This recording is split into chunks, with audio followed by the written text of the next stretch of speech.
আসসালামু আলাইকুম প্রিয় দর্শক, ইনকিলাব মঞ্চের আহ্বায়ক শরীফ ওসমান হাদি তিনি যে নিহত হন এবং হয়েছিলেন, এবং সেই নিহত হওয়ার সময় তার যে যাদের উপর পুলিশের সন্দেহ ছিল, সেই সন্দেহভাজন ব্যক্তিদের মধ্যে এক নম্বরে, মানে যাকে হত্যাকারী হিসেবে আমাদের পুলিশ সিসিটিভির ফুটেজ দেখে শনাক্ত করেছিল যে এই লোকটাই হত্যাকারী, সেই ফয়সালকে আপনারা জানেন যে সেখান থেকে পালিয়ে ভারত চলে গিয়েছিল।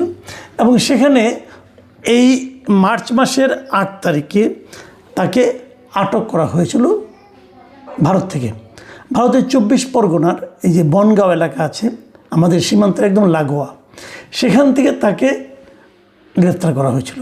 এবং গ্রেপ্তার করার পর তাকে প্রাথমিক একদিন ধরনের জিজ্ঞাসাবাদ হয়েছিল, এবং তারপর সেই জিজ্ঞাসাবাদের ভিত্তিতে বেশ মিডিয়াতে নিউজও ছাপা হয়েছিল। এবং সেখানে আমরা শুনেছিলাম মিডিয়ার খবর থেকে যে উনি প্রাথমিকভাবে স্বীকার করেছেন যে উনি এই হাদি হত্যাকাণ্ডের সঙ্গে জড়িত। কিন্তু তারপর তাকে 14 দিনের রিমান্ডে নেওয়া হলো। আদালতে সাবমিট করার পর সেখান থেকে তাকে 2 সপ্তাহের জন্য রিমান্ডে দেওয়া হয়। এবং রিমান্ড শেষে আজকে তাকে আবার কোর্টে প্রডিউস করা হয়। কোর্ট তাকে 2 সপ্তাহের জন্য কারাগারে পাঠায়, এবং 2 সপ্তাহে কারাগারে পাঠানোর পর আগামী মাসের মানে এপ্রিলের 2 তারিখে তাকে আবারও আদালতে হাজির করা হবে। এবং তখন কোর্ট কী সিদ্ধান্ত দেবে কি দেবে না সেটা অন্য কথা। কিন্তু আজকে আলোচনাটা হলো এটা নিয়ে যে যখন তাকে আদালত থেকে বের করে মানে আপনার জেলে নিয়ে যে কারাগারে নেওয়ার জন্য গাড়িতে ওঠানো হচ্ছিল, তখন সেখানকার সাংবাদিকরা হেঁটে যাওয়ার সময় তাকে কিছু প্রশ্ন করেন। অনেক ধরনের প্রশ্ন ছিল, আপনি কেন হত্যা করেছেন, হত্যার সঙ্গে কে জড়িত, আপনার সঙ্গে কে জড়িত, আপনাকে কারা নিয়োগ করেছিল, কী করেছিল না করেছিল, এগুলো অনেক ধরনের নানা ধরনের প্রশ্ন হয়, যেটা হয় আর কি। আপনারা দেখবেন যখন এভাবে কেউ একজন বেরিয়ে যেতে নেয়, সাংবাদিকরা তার পিছু নেয়, সাংবাদিকরা বুম হাতে নিয়ে নানা ধরনের এক একজন এক একটা প্রশ্ন করে, কিন্তু অনেকে বিরক্ত হন এই ধরনের প্রশ্ন দেখে। কিন্তু এর একটা কিন্তু সাইকোলজিক্যাল এফেক্ট আছে, এটা আপনারা মাথায় রাখবেন। সাইকোলজিক্যাল এফেক্ট কী? যখন নাকি নানা ধরনের প্রশ্ন উঠতে থাকে, তখন যার উপর প্রশ্নটা করে সে এক পর্যায়ে তার ধৈর্য হারায় ফেলায়, এবং ধৈর্য হারিয়ে ফেলে সে এমন কিছু কথা বলে দেয় যেটা থেকে হয়তো পরবর্তী সময়ে যারা নাকি এই অনুসন্ধান করেন, এই সমস্ত ইনফরমেশন চান, তদন্ত করেন, তাদের কিছু ক্লু মিলে যায়। কারণ এমনিতে তারা যখন জিজ্ঞাসাবাদ করেন তখন তো একটা টাইপড একই ধরনের প্রশ্ন তারা করতে থাকেন। আর এই সাংবাদিকদের প্রশ্নের মধ্যে বহুমুখী প্রশ্ন থাকে, এবং যারা হেঁটে যায় তারা নির্লিপ্ত ভঙ্গিতে হেঁটে যায়, যেটা এই নির্লিপ্ত মনোভাবটা ধরে রাখা সবসময় সহজ হয় না। এবং অনেকে নানা ধরনের টুকটাক উত্তরও দিয়ে দেন। আমি এখানেও দেখলাম যে উনি কিন্তু কিছুটা অসহিষ্ণু হয়ে এক পর্যায়ে কিছু উত্তর দিলেন। প্রথম থেকে উনি খুব ঠান্ডা মাথায় বলছিলেন যে হত্যার সঙ্গে তিনি জড়িত নন। এই যে বললেন জড়িত নন, এই কথাটাই কিন্তু অবিশ্বাসযোগ্য। কারণ এই কারণে যে উনি কিন্তু শুরুতে বলেছিলেন, যখন ওদের কাছে ধরা পড়েছিলেন এই ইন্ডিয়ান মানে কলকাতা পুলিশের কাছে, মানে পশ্চিমবঙ্গ পুলিশের কাছে, তখন উনি কিন্তু প্রাথমিকভাবে বলেছিলেন যে উনি এই হত্যার সঙ্গে জড়িত আছেন। এবং সেটা আমরা নিউজও পেয়েছি যে এসটিএফ সূত্র তারা জানিয়েছিল যে জিজ্ঞাসাবাদে ফয়সাল ও আলমগীর ঢাকায় ওসমান হাদিকে হত্যার বিষয়টি স্বীকার করেছেন। এটা কিন্তু শুরুতে প্রথমবার যখন ধরা পড়ে 14 দিন আগে। তারপরে এই 14 দিন তাকে এই দুজনকে অনেক জিজ্ঞাসাবাদ করা হয়েছে, নানা ধরনের প্রশ্ন, নানা ধরনের টেকনিকে তারা জিজ্ঞাসা করেছে, যেটা তদন্তকারী কর্মকর্তারা করে। ওনাদের তো নানা ধরনের টেকনিক আছে, এই টেকনিক খাটিয়ে খাটিয়ে ওনারা কিন্তু জিজ্ঞাসা করেছেন। এবং জিজ্ঞাসা করার পর আরও নিশ্চয়ই 2-1টা ধাপ বাড়তি পাওয়া যাবে। ওনারা প্রথমত স্বীকার করেছেন যে ওনারা এই হত্যাকাণ্ডের সঙ্গে জড়িত। এখন এরপর যত প্রশ্ন উত্তর চলতে থাকবে, যত জিজ্ঞাসাবাদ হতে থাকবে, এক পর্যায়ে কিন্তু তাদের আপনার যে শক্ত মনোভাবটা কিন্তু তারা কিন্তু একসময় কলাপস করে, এবং কলাপস করে কিন্তু অনেক সত্য কথা বলে দেয়। কিন্তু এখন আমরা দেখলাম যে 14 দিনের রিমান্ডের পর আদালত থেকে বেরোয় উনি তো কলাপস করলেনই না, পুরো উল্টো কথা বললেন। উল্টো কথাটা কি? যে উনি হত্যা সম্পর্কে কিছু জানেন না, এর সঙ্গে উনি জড়িত নন। ভাবুন, তার মানে কি? তার মানে শুরুতে যেটা ছিল যে উনি হত্যার সঙ্গে জড়িত, এখন উনি বলছেন যে উনি হত্যার সঙ্গে জড়িতই নন। তাহলে এই 15 দিনে কি তাহলে ওনাকে নানা ধরনের ট্রিটমেন্ট হয়েছে, কি হয়েছে না, হয়তো ওনার আত্মবিশ্বাস বেড়েছে যে অস্বীকার করে পার পাওয়া যাবে হয়তো বা, নাকি কি আমি জানি না, বলতে পারবো না। কিন্তু নানা ধরনের প্রশ্ন কিন্তু মানুষের মনে আসবে। এবং এখানে আমি দেখলাম যে বিক্ষিপ্তভাবে নানা ধরনের প্রশ্নের মুখে উনি দুটো কথা আমার খুব কানে লেগেছে। প্রথমত কথা হলো, একজন বলতেছিলেন, যখন উনি বললেন যে আমি হত্যার সঙ্গে জড়িত না, আমি জানি না কিছু, তখন একজন লোক বলেছিল সিসিটিভিতে তো আপনাকে দেখা গেছে। তখন দেখলাম এই ফয়সাল সাহেব তড়িৎ বেগে বললেন, হ্যাঁ আমাকে দেখা যেতে পারে, কিন্তু আমি গুলি করেছি এটা তো দেখা যায়নি। তার মানে সিসিটিভিতে যাকে দেখা গেছে ওটা ফয়সাল ছিল, এটা ফয়সাল সাহেব স্বীকার করছে। বাট উনি গুলি করেছে কি না এটা তো দেখা যায়নি, অতএব উনি নিজেকে নির্দোষ দাবি করছেন। তার মানে উনি ওই সময় ছিলেন, এটা তো স্বীকার করলেন উনি। তাহলে তারপরে কী হলো? তাহলে উনি ইন্ডিয়া পালালেন কেন? এই সমস্ত প্রশ্নগুলি কিন্তু আসবে, একটা প্রশ্ন একটা কিন্তু জড়িয়ে থাকবে।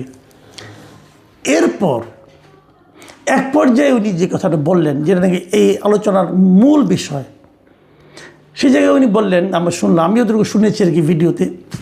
তিনি বললেন যে এর সঙ্গে জামাত শিবির জড়িত হতে পারে, তাদের দিকে খেয়াল করুন। এবং তারপরে উনি আরেকটা কথা বললেন যে ওসমান হাদি নিজেই নাকি জামাত শিবিরের সঙ্গে জড়িত ছিলেন। দেখুন, আমি কয়েকদিন আগে যখন তাকে প্রথম ধরা হয়, তখন আমি একটা কথা বলেছিলাম যে এটা নিয়ে এখন না রাজনীতি শুরু হয় আবার। কারণ ফয়সাল সাহেব, ওনাকে কি আপনারা মনে করেন উনি সত্যবাদী যুধিষ্ঠির?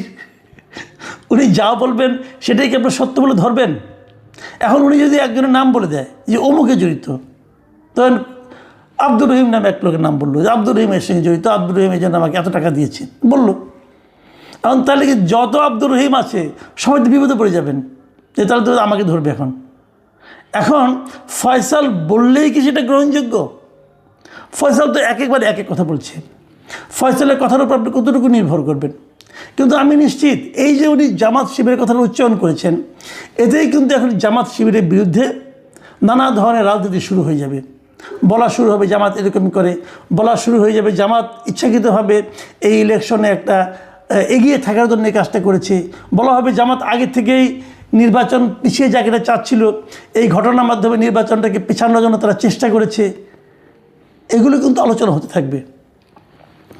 এই আলোচনা হলে এই আলোচনাগুলি যে একেবারেই ভিত্তিহীন আমি কিন্তু সে দাবি করছি না। কারণ দাবি করছি না এই কারণে, দাবি করলে যেটা আমাকে প্রমাণ করতে হবে, তার তো কোনো প্রমাণ আমার কাছে নাই। আবার এইটার উপর ভিত্তি করে আপনি তদন্ত চালাবেন সেটাও আমি বলছি না। কারণ আপনি এইটার উপর যদি ভিত্তি করে চালান, তাহলে ফয়সালকে আপনি সত্যবাদী হিসেবে বিবেচনা করছেন। ফয়সালকে সত্যবাদী লোক, খুব ভালো লোক, ভদ্রলোক। এখন দেখলাম তার খোঁচা খোঁচা দাঁড়িয়ে হয়ে গেছে। তো তাহলে কি প্রমাণ হলো সে ভদ্রলোক এবং সে খুব সত্যবাদী? এটাও তো নয়। কাজেই কতটুকু কি বলছে তার উপর নির্ভর করে আমি মনে করি এমন কোনো সিদ্ধান্ত নেওয়া যাবে না যেটা নিয়ে আবার নতুন অন্য ধরনের রাজনীতি হতে পারে। এবং আমি মনে করি এই সময় সরকারের কী কাজ, সরকারের কী দায়িত্ব, যত দ্রুত সম্ভব ফয়সালকে এদেশে ফেরত আনার চেষ্টা করা। আমাদের স্বরাষ্ট্র মন্ত্রণালয় কি সে ধরনের কোনো চেষ্টা করেছেন? আমার মনে হয় করা উচিত। কারণ দেখুন, ফয়সাল যে কাজটা করেছে সেটা ঘটনা ঘটেছে বাংলাদেশে, এর বিচার কিন্তু ভারতে হবে না। ভারতের কিন্তু এই বিচারের কোনো এখতিয়ার নাই। ভারত তাকে বিচার করবে ওই দেশে অবৈধ অনুপ্রবেশকারী হিসাবে। সে ভারতের সঙ্গে যে অন্যায়টা করেছে সেটা হলো ভারতে উনি অবৈধভাবে ঢুকেছে, এই অপরাধে তার বিচার হতে পারে। কিন্তু হত্যার বিচারটা কিন্তু আসলে হবে বাংলাদেশে। ভারত যেটা করতে পারে, তারা যে 14 দিনের জন্য তাকে রিমান্ডে নিল, নিয়ে কিছু জিজ্ঞাসাবাদ করলো, ভারত যেটা করতে পারে এই জিজ্ঞাসাবাদগুলি হলো গিয়ে বাংলাদেশে যে বিচারটা হবে সেই বিচারের সাহায্যকারী বিভিন্ন তথ্য, এই তথ্যগুলো তারা বাংলাদেশকে দিয়ে দিবে। বাংলাদেশ এই তথ্যের উপর নির্ভর করে হয়তো বিচারটা করবে। কাজে যত দ্রুত সম্ভব আমি মনে করি বাংলাদেশের উচিত হবে ভারতের সঙ্গে কূটনৈতিক পর্যায়ে ফয়সালকে ফেরত আনার জন্য দুতিয়ালি শুরু করা। আমাদের একজন খুবই ক্যারিসমেটিক পররাষ্ট্রমন্ত্রী আছেন বলা হয় আর কি, ওনার ক্যারিসমা এখন আমি দেখি নাই। উনি কেন ক্যারিসমেটিক ওনাকে বলা হয় সেটাও আমি জানি না। তো উনি এখানে ক্যারিসমা দেখান না কেন? আমি তো আশা করব খলিল সাহেব এখনই মাঠে নামবেন এবং কীভাবে ওনাকে দেশে ফেরত আনা যায় তার জন্য প্রয়োজনীয় কূটনৈতিক কর্মকাণ্ডগুলো শুরু করবেন যত দ্রুত সম্ভব। এখন বলবেন যে একজনের জন্য আমার এটা কেন করতে হবে, তার চেয়ে গুরুত্বপূর্ণ শেখ হাসিনা আছে। হ্যাঁ আছে, কিন্তু ইম্পসিবল কাজের দিকে সময় নষ্ট না করে যেটা পসিবল কাজ, যেটা সম্ভব সেটাই আগে করুন, ওটা পরে দেখা যাবে, ওটা করা যাবে। কিন্তু এটা তো ইমিডিয়েট দরকার। এখানে যে হাদির মতো একটা ছেলের মৃত্যুকে কেন্দ্র করে এদেশে কিন্তু হইচই রাজনীতি কম হয়নি, অনেক কিছু রাজনীতি হয়ে গেছে। কাজে সেই রাজনীতিটাকে থামানোর জন্য হলে এটা করা দরকার। দেখুন, নানা ধরনের কথা কিন্তু প্রচারিত আছে। অনেকে তো এমন কথা যে কথাটা নাকি ফয়সালের কথা থেকে আমাকে এই কথাটা শুনে একজন আমাকে এই কথা বললেন যে দেখুন, উনি কিন্তু একটা কথা বলেছেন যে হাদি নিজেই ছিল জামাত শিবিরের লোক, এবং এর সমর্থনে কিছু বক্তব্য আছে। কেউ কেউ বলে থাকেন এই জামাত শিবিরের নাকি কিছু গুপ্ত লোক আছে বিভিন্ন জায়গায়, জামাত শিবিরের নাকি একটা সুইসাইড স্কোয়াড আছে, 230 জন না কয়জনের একটা তালিকা উনি একবার দিয়েছিলেন। তালিকা দেননি, সংখ্যাটা বলেছিলেন। যিনি গোয়েন্দা সংস্থার একজন লোক বলেছিলেন আমাকে যে এমন লোক নাকি জামাতের গুপ্ত অবস্থায় আছে, স্লিপিং ক্যাডার হিসেবে তারা আছে, এবং তারা নাকি যে কোনো প্রয়োজনে নিজের জীবন দিতেও প্রস্তুত আছে, এই ধরনের আর কি। তো তাদেরই একজন নাকি হাদি ছিলেন।